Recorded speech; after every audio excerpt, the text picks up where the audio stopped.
షాద్ నగర్ వైపు ఉన్న మన స్వర్గసీమ వెంచర్లో ప్లాట్లు కొన్న వాళ్ళంతా సంతోషంగా ఉన్నారు. ఒక్కసారి విజిట్ చేయండి.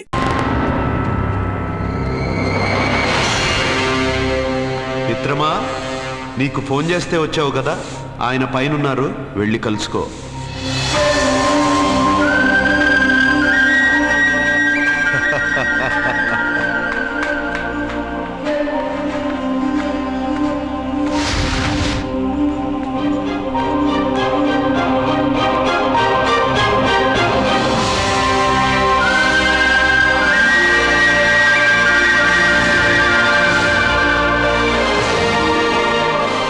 నువ్వు ఇప్పుడే కదా కింద ఉన్నావు, పైకి ఎప్పుడు వచ్చావు? కింద ఒక డ్రెస్, పైన ఒక డ్రెస్సా? సరే గాని నువ్వెవరు? నన్ను ఎందుకు రమ్మన్నావు? నువ్వు మీ అమ్మమ్మ చేతిలో పడి చచ్చిపోవాలనుకున్నావు, కాటి కాపిరి వదల్లా. లోయలో దూకి చచ్చిపోవాలనుకున్నావు, నేను వదల్లా. 5 సున్నాలు నీళ్ళల్లో చూపించి నిన్నిక్కడికి రప్పించాను. అంటే నువ్వు నా గురించి తెలుసుకునే ముందు నీ గురించి నువ్వు తెలుసుకో. నువ్వు చావాలనుకున్నంత మాత్రాన చచ్చిపోలేవు. ఎవరి చావు వాళ్ళ చేతుల్లో ఉండదు మిత్రమా. నువ్వెవరు నేను చనిపోలేనని చెప్పడానికి? నేను ఇప్పుడే మేడపై నుంచి దూకి చనిపోతాను. చూడు చూడు. Okay, jump.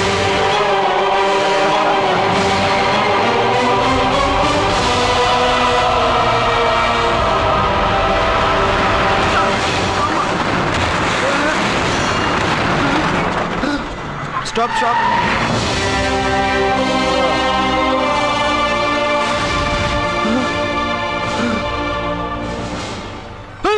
Okay, thank you. అదెవడు కావాలయా? డబ్బుల్ది. డబ్బంటే? డబ్బు అంటేనా? 200 కిలోమీటర్ల ముందు ఎక్కడ ఏమన్నావు? దిగేటప్పుడు ఇస్తానన్నావు కదా, ఇప్పుడు డబ్బులా అంటావేంటి? డబ్బుల్ది. 100 రూపాయలది. 100 రూపాయలా? అంటే ఏంటి 100 రూపాయలు అంటే తెల్దా నీకు? ఏంటి ఎటకారమా?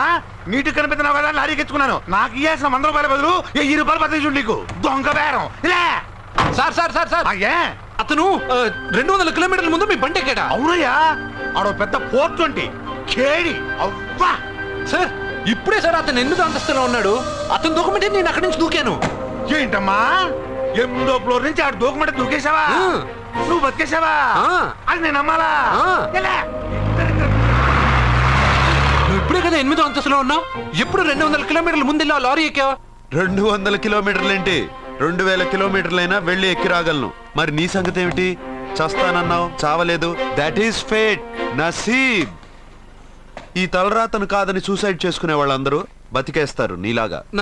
నా తలరాత నీకెలా తెలుసు? ఎవరికి ఎప్పుడు ఏం జరుగుతుందో నాకు బాగా తెలుసు. నీకన్నీ తెలియడానికి నువ్వేమన్నా దేవుడువా? అవును. నువ్వు దేవుడువా? ఎందుకు నవ్వుతున్నావు? నువ్వు చెప్పిన దానికి నవ్వు రాక? నువ్వు ఇందాక ఎక్కడి నుంచి దూకావు? మేడ మీద నుంచి. అప్పుడు ఎక్కడ పడ్డావు? రోడ్డు మీద. ఇప్పుడు ఎక్కడున్నావు చూడు. భయంగా ఉంది, భయంగా ఉంది. నీకు భయమే కదా? ఏదో మొండిగా చావాలని డిసైడ్ అయిపోయావు. చావంటే నీకు భయమే కదా? సరే గాని నువ్వు దేవుడు అని చెప్పావు, కానీ చూడడానికి నువ్వు చాలా సింపుల్ గా ఉన్నావు. సింపుల్ గా ఉన్నానా? అయితే ఇప్పుడు చూడు. రే, మీ అమ్మమ్మను కాదురా, నేనే. మళ్ళీ చూడు. నువ్వు కాదురా, నేనే. ఇలాగే ఉండిపోనా? వద్దు, ఇంతకు ముందు ఎలా ఉన్నావో అలాగే ఉండు. కానీ నువ్వు దేవుడు కాదు, నువ్వు ఎవరో మాయలు మరాఠీవి. ఆహా. అయ్యో, రే, కంగారు పడద్దు. ఎప్పుడైనా దేవుణ్ణి చూసావా? ఎందుకు చూడలేదు? మా ఊరి గుడిలో దేవుడు తలపైన పెద్ద కిరీటం, నడుంకొక చిన్న గుడ్డ కట్టుకొని ఒళ్ళంతా నగలేసుకుని ఉంటాడు. చాలాసార్లు చూశాను. అరే, నేనే నగల కొట్లో ఆర్డర్ ఇచ్చి చేయించుకున్నట్టు చెప్తున్నావేంటి? అవన్నీ మీరిచ్చినవే. నేను ఎక్కడైనా ఉంటా, ఎలా అయినా ఉంటా, ఏ రూపంలో అయినా కనపడతా. నువ్వు దేవుడు అంటున్నావు. పాప అమాయకుడైన లారీ డ్రైవర్కి డబ్బులు ఇస్తానని ఎందుకు మోసం చేశావు? తప్పు కదా మిత్రమా? డబ్బుకి దేవుడికి సంబంధం లేదు. డబ్బు మనిషి కనిపెట్టింది. మీరు డబ్బుని లక్ష్మీదేవిని పూజిస్తున్నారు, కానీ లక్ష్మీదేవి ఫోటో డబ్బు మీద లేదే. మహాత్మా గాంధీ ఫోటో డబ్బు మీద ఉంది. మీరు ఖర్చు పెడుతున్న డబ్బు పైన సంతకం ఆ పరమేశ్వరుడిగా, ఎవరో రిజర్వ్ బ్యాంక్ గవర్నర్ది. మీరు ఎంతో మంది దేవుళ్ళని కొలుస్తారు కదా, మరి ఆ పేర్లు రాయకుండా మీరు మాట్లాడుతున్న భాషల పేర్లు డబ్బు మీద ఎందుకు రాశారు? అలాంటి డబ్బు ఆ లారీ డ్రైవర్కి ఎందుకు ఇస్తానురా? ఇంకో వారం రోజుల్లో ఆ లారీ డ్రైవరు మీ డబ్బులో 10 లక్షల లాటరీ గెలవబోతున్నాడు. నన్ను తిట్టుకుంటున్న లారీ డ్రైవరు ఆ డబ్బు గెలవగానే నాకు కొబ్బరికాయలు కొడతాడు. నన్ను కొలిచే అందరినీ వదిలిపెట్టి నీ ముందుకు ఎందుకు వచ్చానో తెలుసా? నీ మంచి మనసు చూసి. నువ్వు అందరి కోసం దండం పెట్టుకుంటావు, నీ కోసం పెట్టుకోవు. అలాంటి నువ్వు నీ భార్యని వదిలిపెట్టకూడదు, చావకూడదు. నీ ఒంటరిగా వాళ్ళందరినీ ఏం చేయగలను? నువ్వు బలహీనత ఎక్కువ ఊహించుకుంటే బలహీనుడు అవుతావు, నువ్వు బలం ఎక్కువ ఊహించుకుంటే బలవంతుడు అవుతావు. యద్భావం తద్భవతి. నువ్వు ఏది కోరుకుంటే అదే నీకు లభిస్తుంది.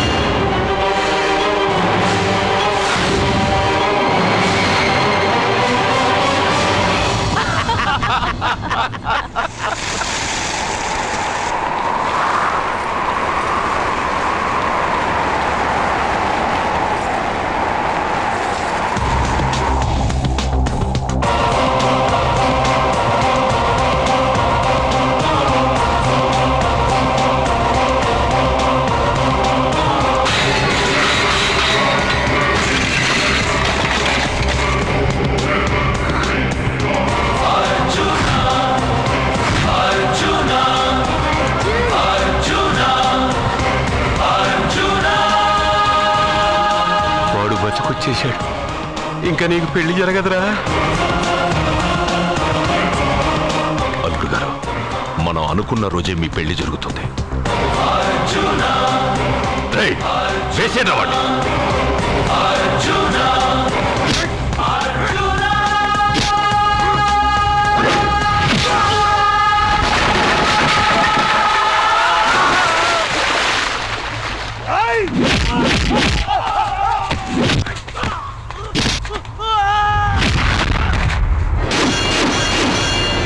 పోయిన బల్బ్ అనుకుంటే వీడు పవర్ఫుల్ గా వెలిగిపోతూ వచ్చేసాడేంటి?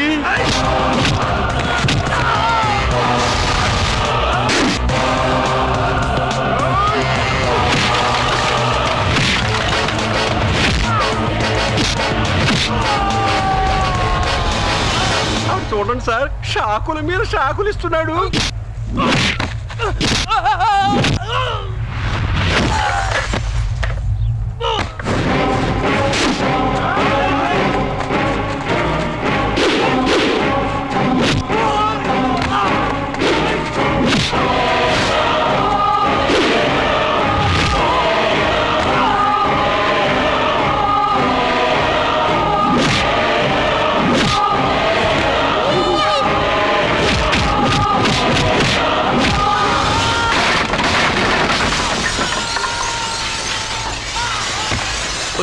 పదవి మన వాడికి వేరే చోట పెడదాం ప్లగ్గు.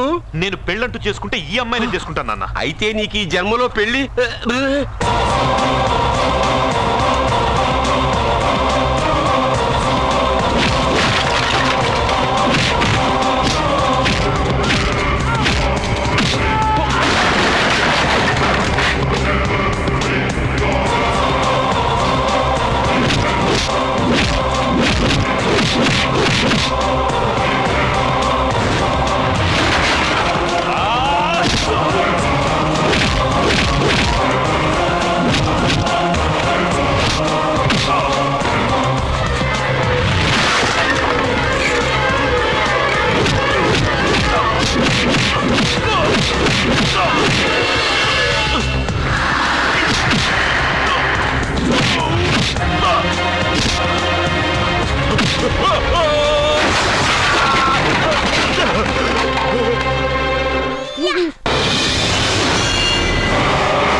ప్రేమను పంచి అన్నం పెట్టిన ఆ తల్లి కుంకుమ చెరిగిపోకూడదనే నిన్ను వదిలేస్తున్నా.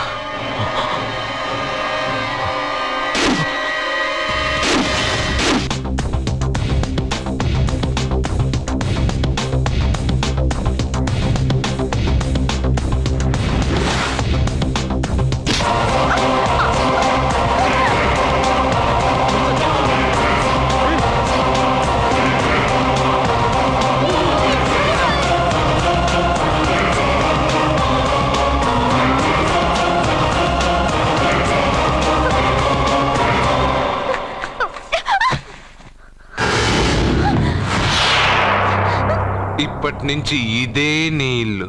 నువ్వు నన్ను ఇష్టపడి పెళ్లి చేసుకున్నావు లేదా నాకు అనవసరం. నా గొంతులో ప్రాణం ఉన్నంత వరకు నిన్ను ఎవ్వరికీ దక్కనివ్వను. అలా జరిగితే నేను మగాడినే కాదు. నీ భార్యగా బతకాలని రాసుంటే నేను చస్తానే తప్ప నీతో కాపురం చేయను. 10 మందిని కొట్టి నన్ను తీసుకొచ్చినంత మాత్రాన నేను నీ పెళ్ళాన్ని అయిపోతాననుకున్నావా? నా మనసు ఒప్పుకోవాలి. నా జాతకంలో ఉన్న దోషం పోవడానికే నీ పెళ్ళాం వేషం తగిలించుకున్నాను. అంతేకాని నీతో పడుకుని 4 పిల్లల్ని కట్టడానికి కాదు.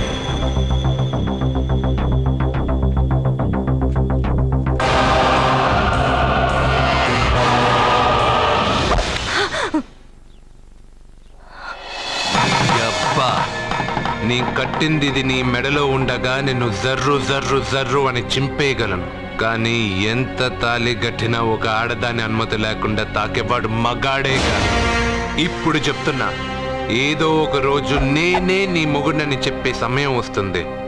అప్పటి దాకా నా చిట్టిక్కెన వేలు కూడా నిన్ను తాకదు.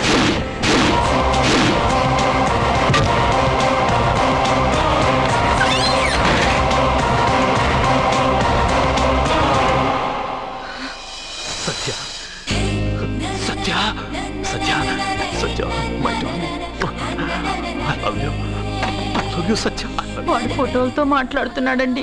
అదృష్టవంతుడు, వీడింకా బ్యానర్లు ప్రింట్ చేయలేదు, లేకపోతే వీధులు పట్టి తిరిగేవాడు వేధవా. నేను సత్యాన్ని కిస్ చేశాను. ఏం చేస్తావురా? కొడతావా? పిచ్చి వాళ్ళ మాట్లాడుతున్నాడండి. మరే నీ కొడుకు కదే. ముందండి వాడిని ఆపండి. నాన్న ఇది నిజం కాదురా, అబద్ధం. నాన్న, మీ వల్లే నా జీవితం అబద్ధం అయిపోయింది.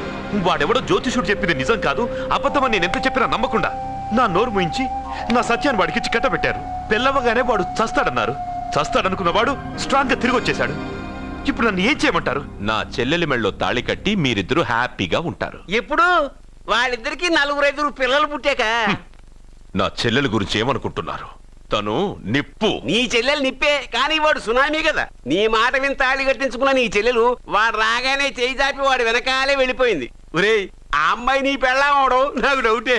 నా చెల్లెలి జాతకం చూసి చెప్పింది ఆషామాషి జ్యోతిష్కుడు కాదు, నీలకంఠ శాస్త్రి.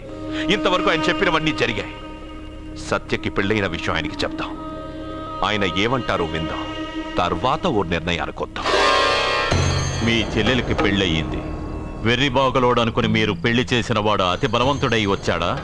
ఆరిపోయే ముందు దీపం ప్రకాశవంతంగా వెలిగే ఆరిపోతుంది. వెనక్కి తిరిగి వచ్చిన వాడు ఉత్తుత్తి బల్బు కాదు, ట్రాన్స్ఫార్మర్. వీళ్ళ చెల్లెలి కడుపులో ఫుల్గా పవర్ సప్లై చేసే వరకు బతికే ఉంటాడు. శివ, అయ్యా, ఒక కొవ్వొత్తి వెలిగించి తీసుకురా. అలాగేనయ్యా. ఒరిజినల్ దీపం ఉండగానే డూప్లికేట్ అడుగుతున్నాడు. అసలు వీడు ఒరిజినలా? ఏమన్నారు? మీ చెల్లెలతో కాపురం చేసి పిల్లల్ని కని మనవల్ని చూసే వరకు అతను బతికే ఉంటాడా? ఇవాళ పౌర్ణమి. వచ్చే పౌర్ణమి నాడు పూర్ణచంద్రుడు కనపడేలోపు వాడి ఆయుష్ తీరిపోతుంది.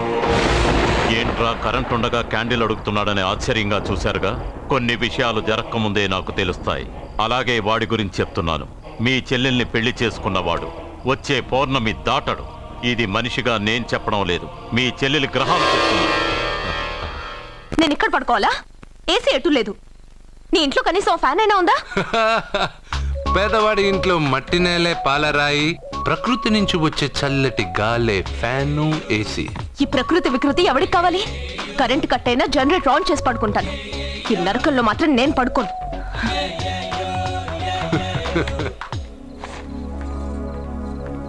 ఏం సత్య, ఇక్కడికి వచ్చా? నేను ఆ పెంకుటింట్లో పడుకోలేను. పడుకున్నా నిద్ర రాదు. కట్టుకున్నవాడు ఎలాంటి వాడైనా వాడెక్కడుంటే అక్కడే బతకడం అలవాటు చేసుకోవాలి. ఆడదాని గొప్పతనం అందులోనే ఉంటుంది. నీకే క్షణాల్లో ఫ్యాన్లు, ఏసీలు, ఫెసిలిటీస్ అన్ని అరేంజ్ చేసి అన్నేం చేసుకున్నావు. నువ్వు వాడిలాంటి అడవి మనిషిని చేసుకుని ఉంటే ఇలా చెప్పవు. కరెక్ట్ గా చెప్పావమ్మా, నువ్వేం దిగులు పడకు. వాడొచ్చే పౌర్ణమి వరకే బతికుంటాడని నీలకంఠ శాస్త్రి గారు నీళ్లు పట్టుకొని శపథం చేశారు. ఆ పైన వాడు బతికుంటే తను బతకనని సవాల్ చేశారు. నువ్వు నీ రూమ్కెళ్ళి ఏసీ వేసుకొని హాయిగా పడుకో. వాడు బతికుండేది మహా అయితే ఇంకో 30 రోజులు.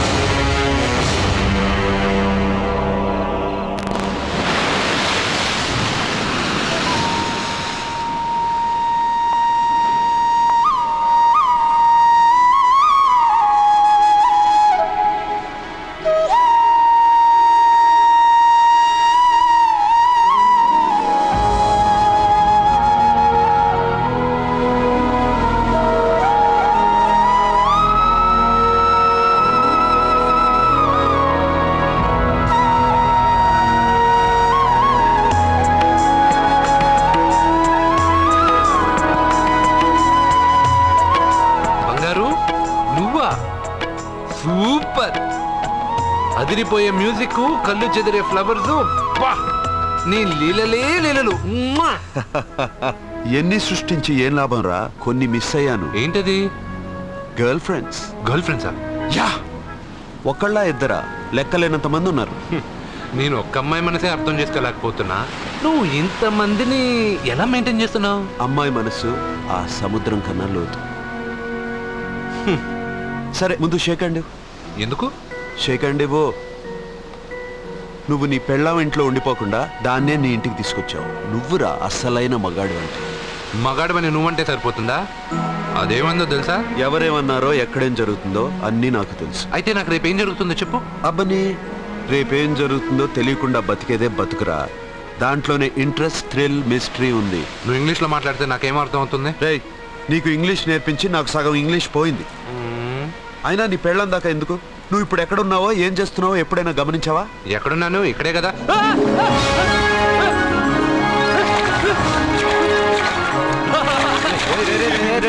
ఆగరా ఆగరా. ఎందుకు? నేను లోపలికి వెళ్ళాను కదా. నిన్ను సముద్రంలోకేంటి, ఎక్కడికి తీసుకెళ్తానో చూడు. ఈ మ్యాజికల్ అన్ని నిన్ను నమ్మని వాళ్ళకి చూపించు. నేను నిన్ను నమ్మాను. చాలా మంది నన్ను ఎగతాళి చేస్తున్నారు. ఏది నీ దేవుడు, ఎక్కడుంటాడని. వాళ్ళందరికీ నువ్వు ఉన్నావని ఎలా చెప్పాలి? వాళ్ళందరినీ ఎలా నమ్మించాలి?